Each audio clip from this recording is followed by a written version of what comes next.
Le déshabillage, donc nous allons voir cette étape, sachant que le déshabillage que vous allez voir est dans un monde idéal où nous aurions beaucoup de surblouses imperméables. Sachez que ce n'est pas le cas et qu'il va falloir être très vigilant quant à la consommation que nous allons avoir et anticiper en fait tous les gestes que nous allons faire. Je vais vous expliquer lors du passage de la vidéo comment on peut s'organiser. Donc vous êtes dans la chambre du patient, vous avez fini votre soin, vous pouvez retirer le tablier de protection. Je fais un petit arrêt sur image. Attention, assurez-vous d'avoir un sac d'asserie pour éliminer les déchets autant à l'intérieur qu'à l'extérieur de la chambre. Vous retirez le tablier de protection, vous le ramenez bien pour éviter d'encombrer la poubelle et de prendre le moins de place possible. Vous allez voir encore que quelques petites fautes viennent se glisser au niveau de cette vidéo. Dans l'idéal, vous pouvez vous déshabiller totalement. Imaginons que vous ayez plusieurs patients en charge au niveau du secteur Covid. Je vous conseille de retirer le tablier de protection, de retirer les gants, de faire une friction hydroalcoolique, de sortir de la chambre, de faire de nouveau une friction hydroalcoolique, d'enfiler un nouveau tablier et de nouveaux gants et de vous occuper du patient suivant. Si vous avez la moindre question, n'hésitez pas à revenir vers moi. Je vous passerai mon adresse mail ou mon numéro de téléphone pour vous assurer que tout est à peu près clair dans vos esprits. Imaginons que nous n'ayons plus qu'un patient à nous occuper, que nous n'avons qu'un patient à nous occuper, ce serait parfait. Dans ce cas, vous pouvez continuer le déshabillage.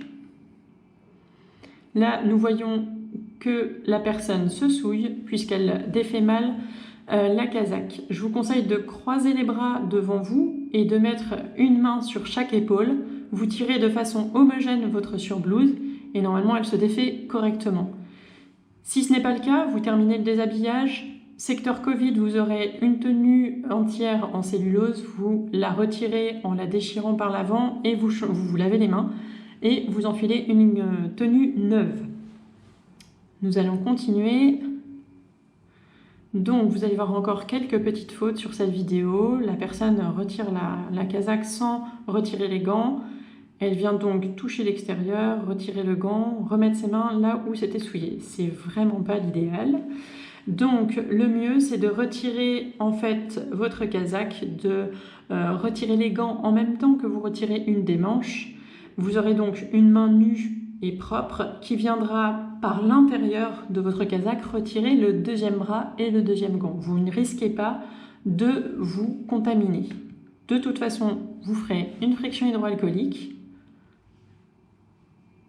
Toujours bien 30 secondes et passez bien sur toutes les étapes que nous avons vues dans une vidéo précédente.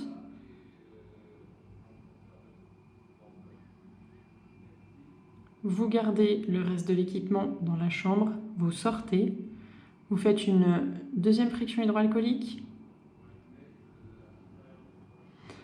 Dans chaque service, vous n'aurez pas forcément les petites lingettes mises à disposition pour nettoyer les lunettes. Assurez-vous en retournant dans vos services respectifs que vous aurez de quoi les désinfecter ou les laisser tremper.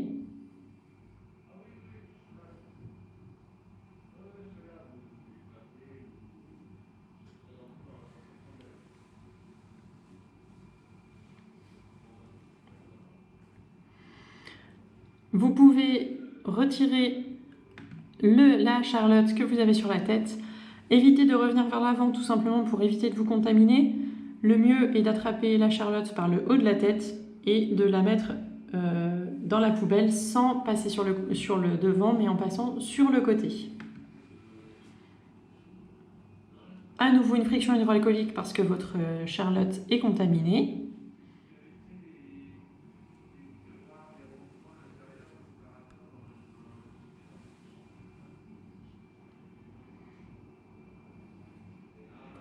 Et là, pour enlever ce masque, vous attrapez les élastiques, ne touchez pas du tout au masque comme la personne vient de le faire, retirez le masque et éliminez-le.